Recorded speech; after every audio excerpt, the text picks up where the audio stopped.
Let me introduce our guest of honor today and our keynote speaker, Honorable Minister Tony Clement. Tony, you are a great friend of the faculty, and it is such a joy to have you here with us. Now, Mr. Clement was first elected to the House of Commons in 2006 and then re-elected in 2008 to represent the Northern Ontario constituency of Parry Sound, Muskoka. At that time, he was also appointed Minister of Industry with responsibilities for competitiveness, innovation, sectorial strategies, and economic development in Northern Ontario. Before he was elected to the Parliament, Minister Clement was a counsel to a national law firm. He was a visiting fellow at the University of Toronto's Faculty of Law and a small business owner, and he still found some time to sleep once in a while. On February 3rd, 2007, Mr. Clement was awarded the Courage in Public Policy Award from the Canadian Cancer Society and the National Cancer Institute of Canada. He received this award in recognition of his leadership in supporting the Canadian Partnership Against Cancer Corporation. Welcome, Mr. Clement, and it's an honor to present to you our friend Tony Clement. Thank you very much.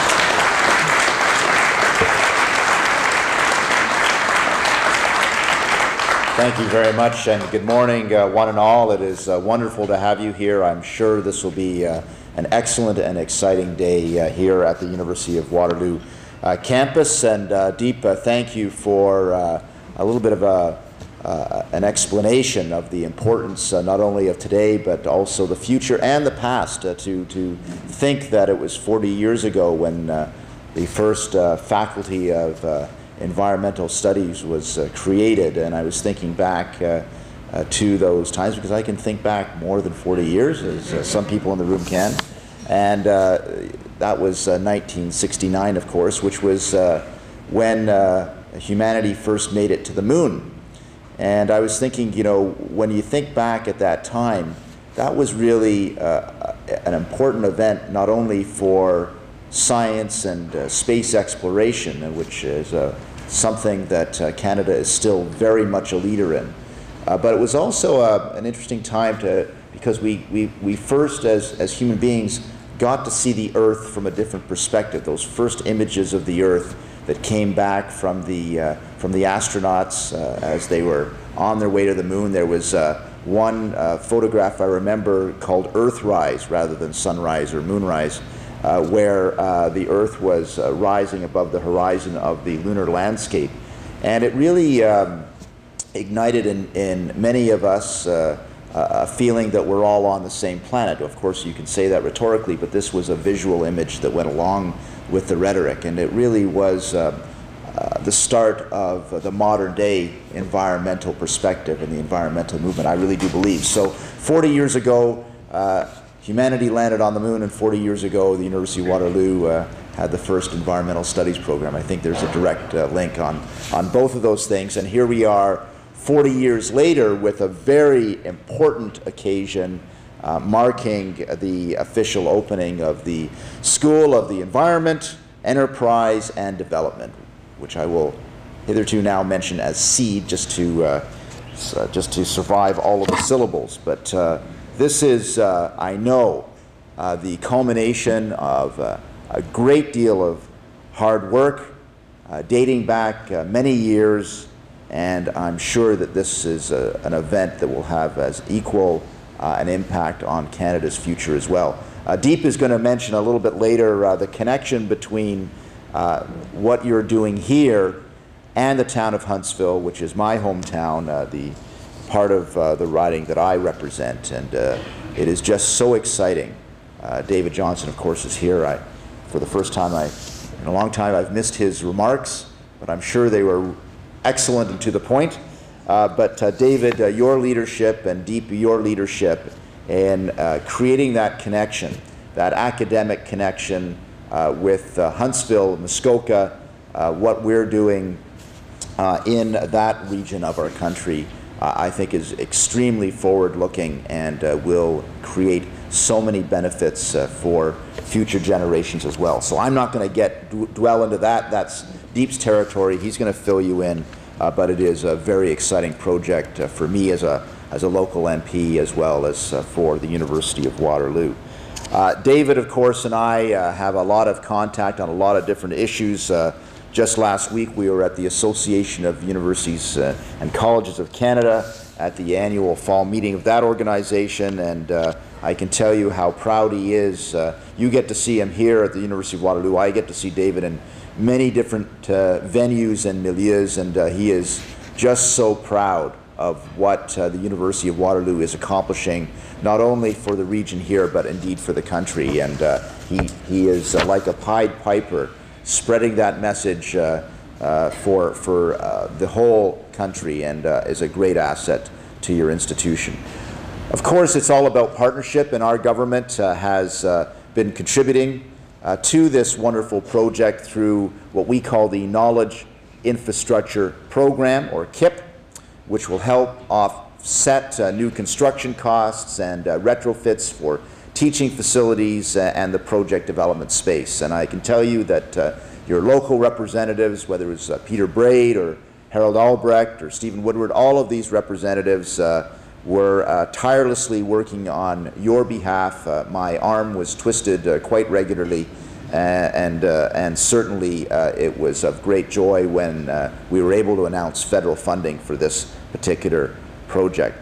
What I want to do is talk a little bit about the broader context, if I might, and why the federal government views facilities like SEED as key not only to our academic and environmental futures, of course, but also as industry minister, I can speak about how this is important to our future economic prosperity and why it makes sense to go green from a business perspective. I don't have to tell you that Canada has the potential to become an even greater leader in a global marketplace that realizes that environmental and financial decisions can in fact be complementary, and in fact that this combination can create a very positive competitive advantage. Now, our government, as many of you may know, is focused on supporting generally the foundations of the knowledge economy. And in our vision, the knowledge economy, which is about the present and the future, does not supplant our traditional industries. In fact, it complements them in every way. When I talk about the knowledge economy, it is not about the knowledge economy versus the manufacturing sector, or versus the forestry sector, or versus the mineral extractions industry. It is about how the knowledge economy can help us inform, can help us do better in our minerals extraction, more environmentally conscious, more economically viable on minerals extraction, on forestry, on agriculture, and of course on manufacturing. And that is why there is such a great potential positive synergy in these areas, and why our investments as a government in research and innovation are a testament to this as well. We have something called the Science and Technology Strategy. It's something that Prime Minister Harper announced back in 2007, and it's about a view on how to make sure that Canada is a leader in science and technology, but at the same time making sure that, of course, government does its part in our strategic investments in higher education and in research and development. Way back in Budget 2007, we focused on developing the research partnerships, the partnerships amongst business, academia, and of course the public sector that are essential if we are to translate Canadian discovery research into world-class innovation. That was in 2007. In the 2008 budget, we invested in international research excellence. We introduced the Vanier Scholarships and the Canada Excellence Research Chairs programs so that we could attract and retain the world's, not just Canada's, but the world's top students and researchers. We also created the Automotive Innovation Fund, aimed at strategic large-scale R&D projects to build innovative, greener, more fuel-efficient vehicles. And our goal is to increase the automotive R&D capacity in Canada and therefore secure more knowledge-based jobs in that particular sector. So that was 2008.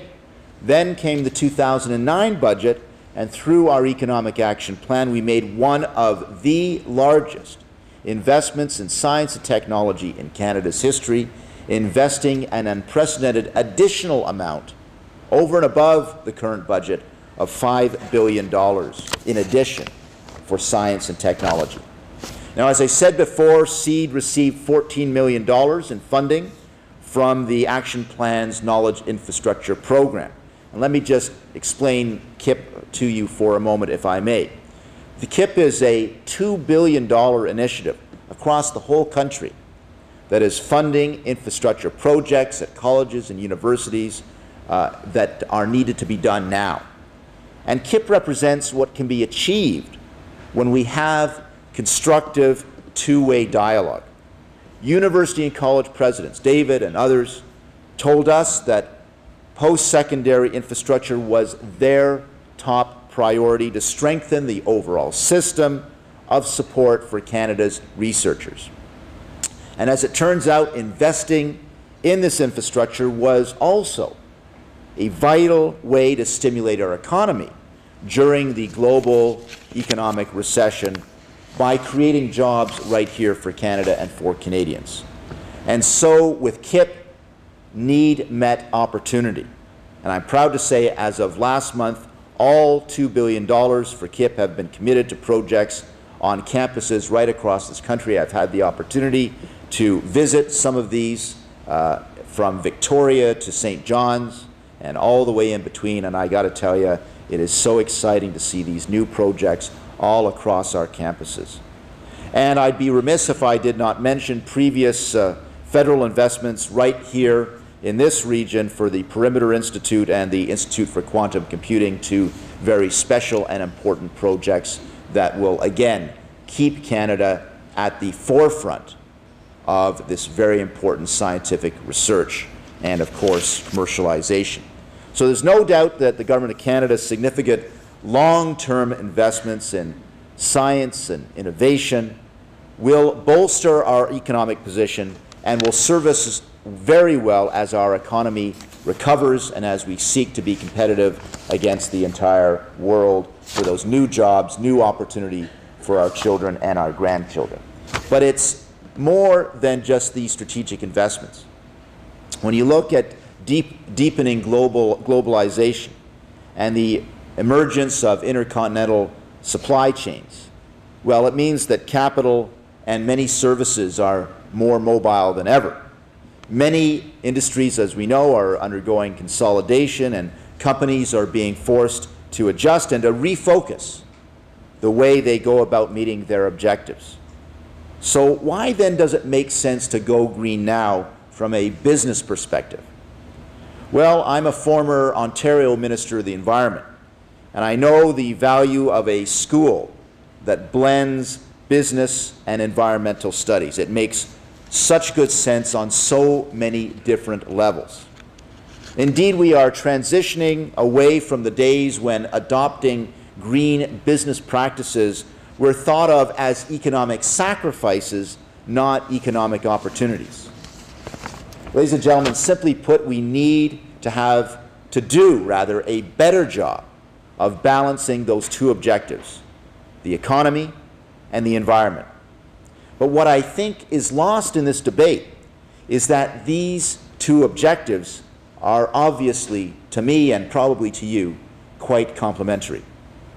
More and more, business leaders understand that greening their operations speaks to their bottom line, as they can see lower expenses and realize higher profits for their investors. In fact, a global survey of leading consumer companies by Boston Consulting found that companies that green their operations are rewarded for it with higher margins and higher market share. In today's markets, green companies are seizing the opportunities like never before. And as more companies recalibrate their mindsets, create a different culture in their companies to this emerging business trend, I believe we will also see growth in environmental innovation and sustainability as its own industry. Consumer behavior and preferences can create change amongst businesses big and small as well. Market forces can have a significant positive and environmental effect on business activities. Let me give you one example. The growing trend toward reusable grocery bins and shopping bags is an excellent example in our everyday lives. Another example, Mountain Equipment Co-op has appealed to consumer preferences by developing brand products using less material and recycled content wherever possible. It communicates this to its customers with the message, the power of choice, which also challenges consumers to do their part as well concerning the environmental impact of their purchases. Another example, Canadian Tire has developed an eco line of products under the Blue Planet banner, including household cleaners, light bulbs, and lawn care products. And they actively communicate the benefits of these products, and of course it is paying off for them. Its Blue Planet offerings are experiencing a spike in sales growth that exceeds the company's other product lines, and certainly at a time of economic constraint. This is very, very impressive. Let me talk a little bit about green production. For manufacturers servicing that consumer base, sustainability is about minimizing or eliminating production and processing wastes through eco-efficient practices and adopting new environmental technologies, of course. In short, green production activities can transform a business from a traditional single bottom line focus to what can be called a triple bottom line, where economic, environmental, and indeed social considerations contribute to the measure of a company's real value. And this moves through the supply chain. Some notable business leaders are applying these innovative practices to drive change in their industries and creating or gaining access to an increasingly prevalent and lucrative green supply chain. Walmart Canada is greening its supply chain by requiring its suppliers to measure and report on their environmental performance. Now, this allows Walmart to choose greener suppliers and, in turn, let their customers know the environmental impacts associated with the products they buy. Firms that use co-efficient tools and practices are gaining that competitive advantage by delivering less material-intensive products to willing and indeed eager consumers. Now, my department, Industry Canada, I want you to know, has been working with industry on best practices in green supply chain management. And this includes the use and making use of renewable energies such as solar and wind, as well as encouraging suppliers to adopt these green practices. On the shop floor, of course, it can mean everything from paperless processes and reusable pallets to energy-efficient cooling systems. So, ladies and gentlemen, when you take all these things together, in all of the economic and environmental and social stewardship terms, sustainability represents a long-term investment in the future of our businesses, our communities, and therefore our country. And I have no doubt in my mind whatsoever that the graduates from the School of Environment, Enterprise, and Development will constitute a first mover advantage for us as Canadians, and I will be encouraging, let me tell you, I will be encouraging our business people, not only in the room today, but across this country, to tap into this resource. These graduates, you graduates, will be the tickets to success for yourselves, but of course will be contributing to a better Canadian economy and a better world environment. I so look forward to working with you as we build this promising future together. Thank you very much.